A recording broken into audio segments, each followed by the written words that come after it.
First ever factory outlet, Chandanagar, Mukunda Jewelers, opening soon. No making charges.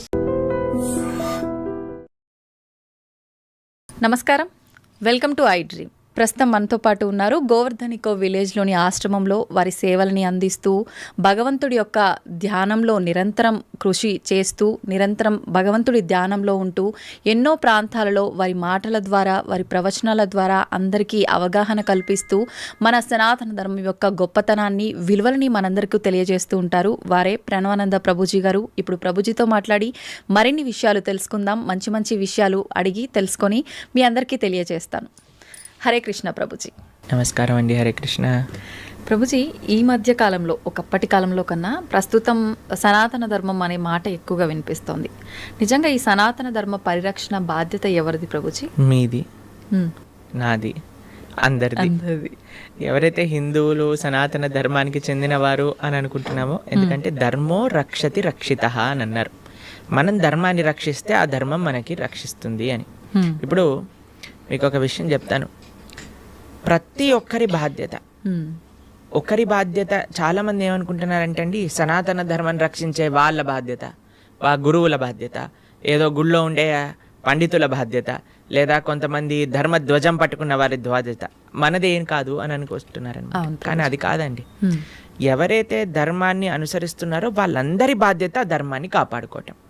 ధర్మాన్ని ఎలా కాపాడుకుంటామండి? మేము ఏం చేయాలి ధర్మాన్ని కాపాడుకోవటం అని అంటే చాలా సింపుల్ విషయం అండి. ధర్మాన్ని ఆచరించటమే ధర్మాన్ని కాపాడుకోవటం అనేది. మనం కానీ ధర్మాన్ని చక్కగా పెద్దల నుంచి తెలుసుకొని, గురువుల దగ్గర నుంచి తెలుసుకొని ఆచరించామనుకోండి, ధర్మం కాపాడబడుతుంది.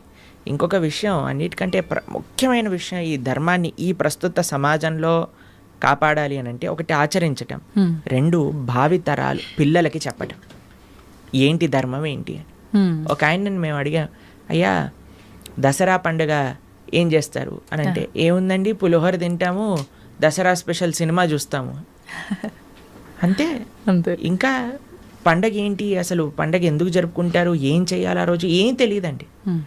కరెక్ట్. కాబట్టి మనం ఎప్పుడైతే అవి తెలుసుకుంటామో, తెలుసుకొని పిల్లలకి చెప్తాము. మనకి భాగవతంలో ఒకసారి కృష్ణ బలరాములు నంద మహారాజ్ దగ్గరికి వెళ్ళి, నాన్న ఈ ఇంద్ర పూజ చేస్తున్నారు, ఎందుకు చేస్తున్నారు, శాస్త్రంలో ఎక్కడ రాస్తుంది, ఎలా చెయ్యాలి అని అంటే పూర్తి డీటెయిల్స్ చెప్తారు నంద మహారాజ్. చిన్న పిల్లాడు కృష్ణుడు, అప్పుడు అన్నీ నేర్పిస్తారనమాట. అప్పుడు కృష్ణుడు అంటాడు, మనం ఇంద్ర పూజ చేయొద్దు, మనం ఏ దేవత ఆరాధన చేయకూడదు, మనం గోవర్ధనుడి యొక్క పూజ చేయాలి, మనము సాక్షాత్తుగా గోవర్ధనుడు భగవత్ స్వరూపం, ఆయననే ఆశ్రయించాలి అని చెప్తే అందరూ కూడా కృష్ణుడు మాట విని గోవర్ధన పూజ చేస్తారనమాట. కాబట్టి ధర్మాన్ని కాపాడాలి, సనాతన ధర్మము, హైందవ సనాతన ధర్మాన్ని రక్షించాలి అని అంటే మనం ప్రాక్టీస్ చేయటం ఒకటైతే, పిల్లలకి నేర్పించటం మరొకటి. ఓకే. ఈ రెండూ కూడా చాలా చాలా ముఖ్యం మనకి ఈ సమాజంలో సనాతన ధర్మ పరిరక్షణ చేయటము. అయితే ప్రభుజీ, మనం ఇవి ఆచరించాలి అని అంటే తెలుసుకోవాలి, తెలుసుకున్నవి ఆచరణలో పెట్టాలి అని అంటే మనం నిత్యం అంటే పొద్దున్న లేచిన దగ్గర నుంచి భగవంతుని స్మరణలో ఉండాలా? అసలు ఎవరిని స్మరించుకోవాలి, ఏ రకంగా స్టార్ట్ చేయాలి డే అని? చూడండి, ఒక రోజు మనకు వచ్చింది అంటే అది భగవంతుడి యొక్క కృప వల్లే కదండి. అవును. ఈరోజు మనకి ఈ జన్మ వచ్చింది అని అంటే స్వామిని స్మరించాలి. హరి హరి హరి హరి అని అంటాం మనం, హరి అష్టకము అని అంటాం అనమాట. హరినామస్మరణతో ప్రారంభం చేయాలి రోజు అని చెప్తారు. భగవంతుడికి, మన ఆచార్యులకి, గురువులకి అందరికీ ఒకసారి నమస్కారం చేసుకోవాలి. పృథ్వీని నమస్కరించాలి, ఎందుకంటే ఆవిడ మన జనని. కానీ ఆవిడ మనల్ని భరిస్తుంది కదండి. మనం ప్రతిరోజు అడుగు పెడుతూ ఉంటాం పృథ్వీ పైన, వివిధ రకములైన కృత్యములు చేస్తూ ఉంటాం అనమాట. కాబట్టి ఫస్ట్ లేవంగానే, ఎంతమందికి అలవాటు ఉందో లేదో తెలియదు కానీ ఫస్ట్ లేవంగానే భూమాతను స్మృశించాలి. శ్లోకములు ఉన్నాయండి, శ్లోకములు నేర్చుకోగలిగితే నేర్చుకోండి. కానీ ఆ భావన, అమ్మా నీ పైన అడుగు పెడుతున్నాను కదా, మమ్మల్ని క్షమించు, మమ్మల్ని రక్షించు అనే ఒక భావనతో మనము నేలని స్పృశించి నమస్కరించుకోగలిగితే అది చాలా అద్భుతమైన విషయం అనమాట.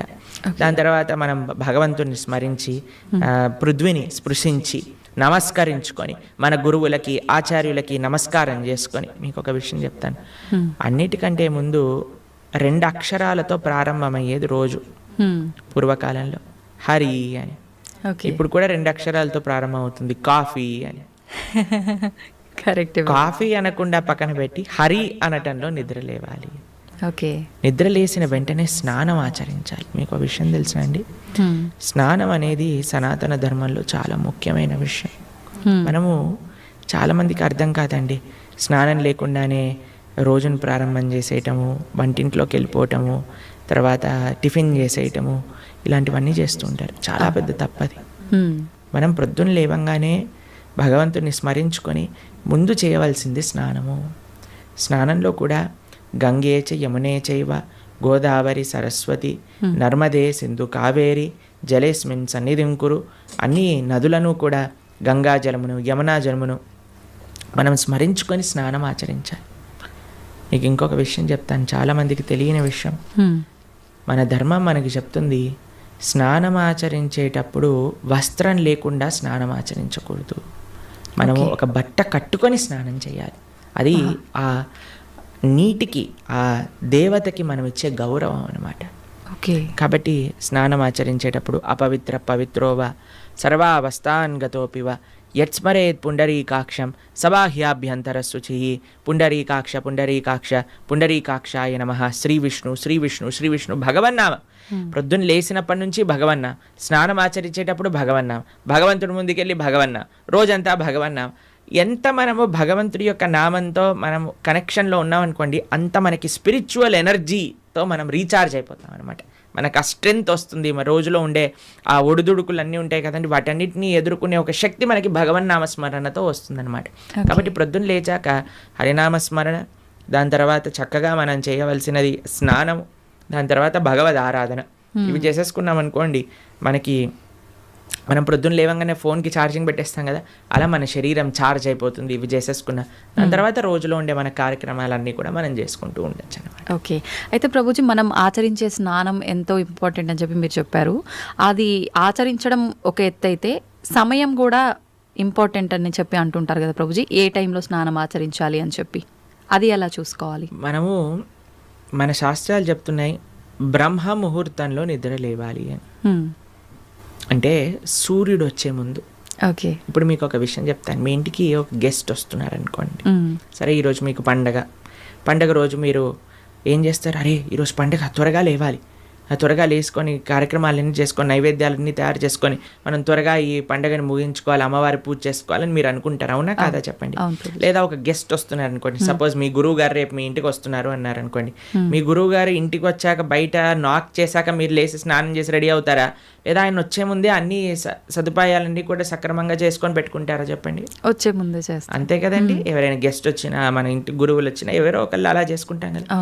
సూర్య భగవానుడు ప్రత్యక్షంగా మనకి భగవంతుడి యొక్క స్వరూపం మనకి దర్శనమిస్తున్నారు. ఆయన ప్రతిరోజు ఉదయించే ముందే మనం నిద్ర లేవాలి, దాన్ని బ్రహ్మ ముహూర్తము అని అంటారు. సూర్యోదయం కంటే ముందు మనం నిద్రలేచి మన యొక్క స్నానాది కార్యములన్నీ పూర్తి చేసుకొని మనం రెడీగా ఉండాలి సూర్యుడిని స్వాగతించడానికి. మన యొక్క భగవన్నామ స్మరణ చేసుకుంటూ మనం రెడీ అయిపోతాం అనమాట. అందుకే సంధ్యావందనాది కార్యక్రమములు మనం ప్రొద్దున పూట, మధ్యాహ్నం పూట, సాయంకాలం పూట 3 పూటలు చేస్తాం అనమాట. ఆయన ఎవరికి చేస్తున్నాము అని అంటే సూర్యమండలంలో మధ్యలో ఉన్న భగవంతుడికి మనం చేస్తున్నాము. కానీ ఆయన మనకి భగవంతుడిని దర్శింపజేసే ఒక ప్రత్యక్షమైన క్యారియర్. ఓకే. కాబట్టి మనం ఆయన వచ్చే ముందే మనం నిద్ర లేవాలి, ఆయన రాకముందే మన యొక్క నిత్య కృత్యములన్నీ కూడా పూర్తి చేసుకొని మనము ఆధ్యాత్మిక కార్యక్రమంలో నిమగ్నమై ఉండాలి. ఓకే. మీరు చూడండి, ప్రొద్దున పూట లేవటం అనేది అటు మన ఆరోగ్యరీత్యా, అలానే సామాజిక పరంగా, అలానే మన ఆధ్యాత్మికంగా, శారీరకంగా, అన్ని మానసికంగా అన్ని విషయములలో మనకి మంచి చేస్తుంది. అందుకే early to bed and early to rice keeps a man healthy, wealthy and wise అని అన్నారు. కాబట్టి ప్రొద్దున పూట బ్రహ్మ ముహూర్తంలో నిద్ర లేచి స్నానం ఆచరించవలే. ఇది ప్రతి సనాతన ధర్మానికి సంబంధించిన వారు తప్పక ఆచరించాల్సిన ఒక పద్ధతి. ఓకే. అయితే ప్రభుజీ, మనం మాట్లాడుకున్న దాంట్లో ఇంకొకటి భగవంతుడి ఆరాధన. చాలా వరకు అంటే ఇంట్లో మగవారు పూజ చేస్తేనే మంచి ఫలితం పొందుతారు అని చెప్పి ఈ మధ్య కాలంలో చెప్తున్నారు. కానీ ఎక్కువగా ఆడవాళ్ళే పూజ చేస్తుంటారు. అసలు నిజంగా ఆడవాళ్ళే పూజ చేయాలా, మగవారు చేయొచ్చా? అసలు మగవారు చేయాల్సిన కార్యక్రమాలు ఏంటి ఆధ్యాత్మిక?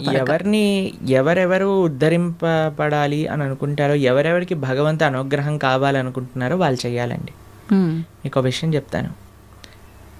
ఒక మగవాడు పూజ చేసిన, ఆరాధన చేసిన, పుణ్యం చేసిన, పునస్కారం చేసిన, దాంట్లో ఉండే 50% ఆడవారికి వెళ్తుంది. ఓకే. ఎంత?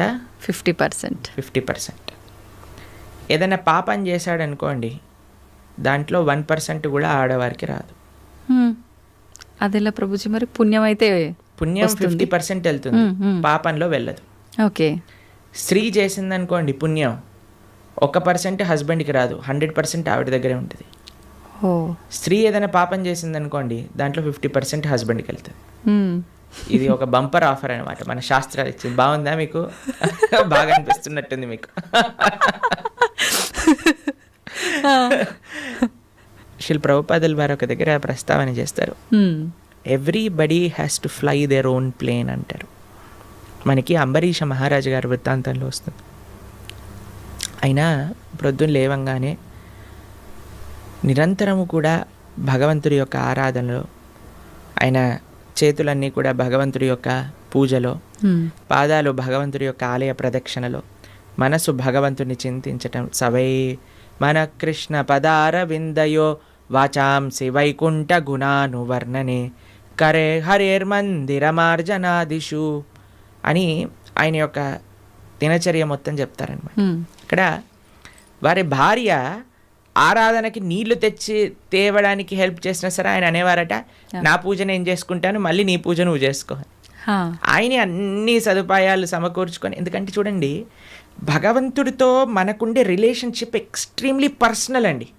స్వామి మన తండ్రి, స్వామి మన తల్లి. ఇప్పుడు చూడండి మీకు ఒక విషయం చెప్తాను. మన ఇంట్లో ఎవరిదైనా పుట్టినరోజు ఉందనుకోండి, మనం ఏం చేస్తాం, ఒకసారి మాకు ఈ సంఘటన ఎదురైందనమాట. నేను మా తమ్ముడు కలిసి మా అమ్మగారికి గిఫ్ట్ ఇవ్వాలి అంటే, మా తమ్ముడు అన్నారు, నువ్వు నీ గిఫ్ట్ ఇవ్వు, నేను నా గిఫ్ట్ ఇస్తాను. ఎందుకంటే అమ్మకి నీ గిఫ్ట్ వేరే, నా గిఫ్ట్ వేరే. ఎందుకంటే మన ఇద్దరికి అమ్మ కదా, కాబట్టి అమ్మతో నాకుండే రిలేషన్షిప్ ఒకటి, మా తమ్ముడికి ఉండే రిలేషన్షిప్ ఒకటి, అంతేనా? అయితే మేమిద్దరం అనుకున్నాం, సరే నేను నాకు తోచింది నాకు ఇష్టం ఉన్నట్టుగా నేను చాలా బాగా పెయింటింగ్ చేసేవాడిని అనమాట, డ్రాయింగ్ చేసేవాళ్ళం అనమాట. అయితే నేను ఇచ్చేస్తాను, నేను ఏదో ఒకటి స్కెచ్ చేసిస్తాను అంటే, మా తమ్ముడు అన్నాడు, నేను ఏదో ఒకటి తయారు చేస్తాను, ఏదో ఒక బొమ్మ లాంటిది ఏదో ఒకటి తయారు చేస్తాను, ఇస్తాము అని ఇద్దరం వేరు వేరు చేసి ఇచ్చామన్నమాట.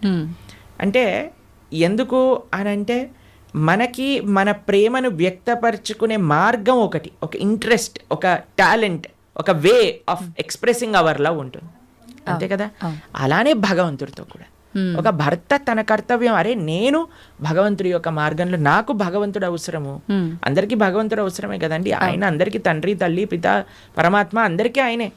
కాబట్టి మనం ఎలా ఆలోచించాలి అని అంటే, ఒక హస్బెండ్ తన ఆరాధన తాను చేసుకోవాలి, ఒక వైఫ్ తన ఆరాధనలోకి సంబంధించిన విషయములని సమకూరుస్తుంది, వంట చేసిస్తుంది, పూలమాలలు కట్టిస్తుంది.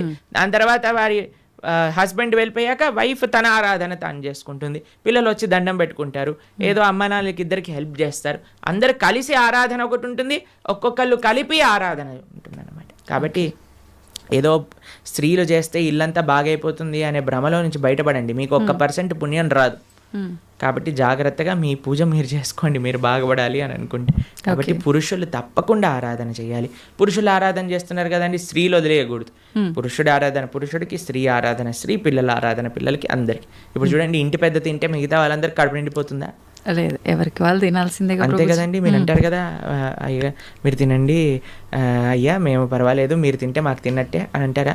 లేదా మీ హస్బెండ్ వచ్చి, అమ్మ నువ్వు తినేసి నాకేం పర్వాలేదు, నువ్వు తింటే నేను తిన్నట్టే అంటారా? కాదు కదా. ఎవరెవరికి శక్తి కావాలంటే వారు వారు భోజనం చేయాలి.